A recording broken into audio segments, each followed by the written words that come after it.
ক্ষমতা নেওয়ার সাথে সাথে যে সব কিছু উলটপালট হয়ে যাবে তা না, কিন্তু যেহেতু এটা কোনো রাজনৈতিক সরকার না, এটা অন্তর্বর্তীকালীন সরকার এবং তাদেরও কোনো রেসপন্সাস নাই, তার পিছনে কোনো শক্তি বা তার কোনো দুর্বৃত্তায়ন বা তার কোনো ছাত্র আন্দোলন বা কোনো কিছু এরকম নয়। সেই বাংলাদেশে রক্তচোষা করা হয়েছে কিছু লোক, আমলা, মন্ত্রী, এমপি এবং আমাদের যে পুলিশ বাহিনী, তারা বিদেশে আমার বাড়ি করার কথা, সেই জায়গায় আমার দেশও না বিদেশও না একটা প্রপার্টি।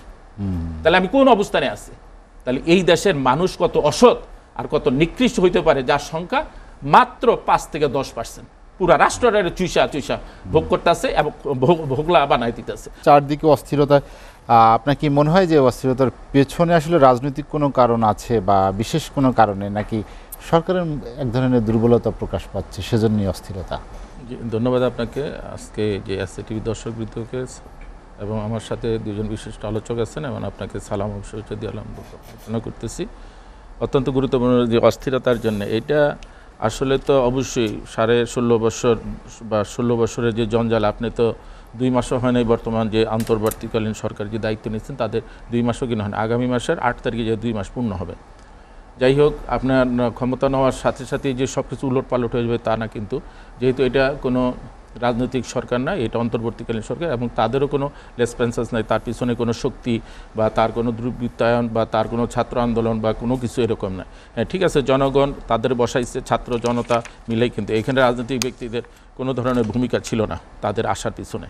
যাই হোক, একটা বিশাল একটা পরিবর্তন আসছে, মানুষ মুক্তি পাইছে, মানুষের ধৈর্য ধারণ করতে হবে। ইনু সাহেব স্পষ্টভাবে বলছে যে আমাকে সময় দিন, আমি যদি ব্যর্থ হই তারপর আপনারা বলবেন যে আমি হ্যাঁ ব্যর্থ হয়েছি বা ইয়ে। ওনার যে কারিশমা, এখন পদে পদে উনি বাধাপ্রাপ্ত হচ্ছেন। যেমন দেশীয় ষড়যন্ত্র, আন্তর্জাতিক ষড়যন্ত্র থেমে নেয়। কিছুদিন আগে এই যে দেখেন পার্বত্য চট্টগ্রামে যে সেনাবাহিনী হত্যা করা হইলো, আপনি কত বড় সাহস হলে এই কাজটা করতে পারে, কত বড় তাদের দুর্বৃত্তায়ন হইলে এই ধরনের কাজ করতে হয়। এই সেনাবাহিনীর জন্যই কিন্তু আজকে আমাদের রাষ্ট্র বিভিন্ন কক্সবাজারে ডাকাতের হাতে, ওই তো কক্সবাজারে ঘটনাটা ঘটছে। তো এখন এই যে মনে করেন গার্মেন্টসের যে অস্থিরতা, তো গার্মেন্টসের অস্থিরতা যে পত্রিকাগুলিতে লেখছে 18 দফা কি আছে জানে না মালিক শ্রমিক, এবং এটা হলো রাজনৈতিক, তাদের কিছু লোক রাজনৈতিকভাবে প্রতিহিংসার কারণে মনে করেন যারা এখন ক্ষমতাচ্যুত হয়েছে তাদেরও লোক হইতে পারে, আমাদের ভিতরে ঘাপটি মেরা থাকা আমাদের সমাজে তারাও হইতে পারে, বিভিন্নভাবে এটা ঘটনা ঘটতে পারে।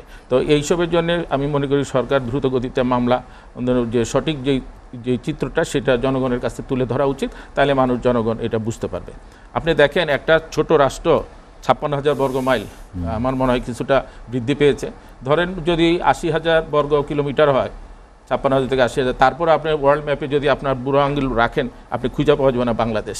সেই বাংলাদেশে রক্তচোষা করা হয়েছে কিছু লোক, আমলা, মন্ত্রী, এমপি এবং আমাদের যে পুলিশ বাহিনী, তারা। আপনি দেখেন একজন পুলিশের আইজিপি, তার 11টা পাসপোর্ট, একই বিভিন্ন পাসপোর্ট দিয়ে যখন সে আপনার ইয়েতে যায়, আপনার বিভিন্ন দেশে গেছে সে, এবং সে আপনার ইউরোপের একটা দেশেও সে পাসপোর্ট অলরেডি ওইখানকার সিটিজেন হয়েছে, তখনও কিন্তু ইমিগ্রেশন জানে না সে ওই ব্যক্তি। কারণ ক্ষমতা এমন একটা জিনিস, এই যে ভাই একটা এগুলো যে যারা ওনাদের সাথে ছিল কি বলছে, এমনও স্লোগান দিয়েছে এই প্রাইম মিনিস্টার যতদিন আছে আমি ওনাদের সাথে আছি। পরের দিন কিন্তু গণেশের খবর নাই, গণেশ সব ভাগাভাগি হয়ে চতুর্দিকে চলে গেল। তো এখন মনে করেন এইভাবে যদি লুইটা পুইটা খাইতে থাকে, দেখেন আপনার এই যে তার সম্পত্তির পরিমাণ, আম্বানি যে ভারতের যে আম্বানি যে ব্যবসায়ী, তার সমপরিমাণ নাকি একটা পত্রিকা আসছে, তার সমপরিমাণের অর্থ এবং ল্যান্ড প্রপার্টি তার আছে, সে চাকুরি অবস্থায় করিয়া সে কীভাবে গেলো, তাও রিটায়ারমেন্ট করলো, ভাইগে গেলো দেশের থেকে। তাইলে মনে করেন এইরকম যদি পুলিশ অফিসার প্রতি বছর বিশেষ ক্যাডার থেকে 200-250, এদের জন্যই তো এইসব বাগান বাড়ি তারপর ইয়ে করতে করতেই অস্থির হয়ে যাবে ওই জাতি।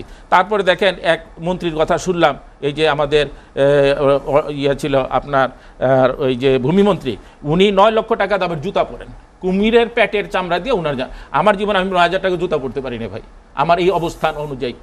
আমি জাপান এম্বাসির প্যানেল লয়ার, ভ্যাট বারোর প্রেসিডেন্ট, আমি আইনজীবী, তারপর আমার একটা পলিটিক্যাল একটা পরিচয় আছে, আমার ওয়াইফ বিদেশি।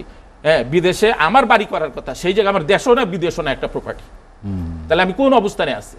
তাহলে এই দেশের মানুষ কত অসৎ আর কত নিকৃষ্ট হইতে পারে, যার সংখ্যা মাত্র 5 থেকে 10%। পুরা রাষ্ট্রের চুইসা চুইসা ভোগ করতেছে এবং ভোগলা বানাই দিতেছে। তো এখন কথা হলো যে আমাদের এই রাষ্ট্র, আমি মনে করি যে অন্তর্বর্তীকাল সরকারে আরও সময় দিতে হবে, যেহেতু সেনাবাহিনী প্রধান উনি 18 মাস সময় চেয়েছে। আজকে যদি তর্কের খাতিরে বলতে হয় যে আপনার সরকার 24 সালের নির্বাচনের পরে হাসিনা 6 মাসের মধ্যে কিন্তু উচ্ছেদ হলো বা নতুন সরকার এসে প্রতিষ্ঠিত হলো। যদি আপনি যদি আজকে যদি এই সরকার যদি প্রতিষ্ঠিত অন্তর্বর্তী, তাহলে কি হাসিনা ক্ষমতা ছেড়ে দিত আপনারে? তা তো ছাড়তো না। তাহলে ওখানে 4.5 বছর আপনি ধরেন, তাহলে আপনি এত অস্থিরতার কারণটা কি? উনারে আমরা আনছি, উনারে সম্মান দিতে হবে, উনার সময় দিতে হবে, দেখি উনি কি করে। সেইটুক পর্যন্ত আমাদের অস্থির হইলেও চলবে না, আমাদের এইখানে দেখতে হবে যে উনি কি কাজগুলি করে, সেই দিকে আমাদের তাকিয়ে দেখে। আমি মনে করি, আমি আশ্বস্ত যে উনি এটা পারবে এবং উনাকে সময় দিতে হবে।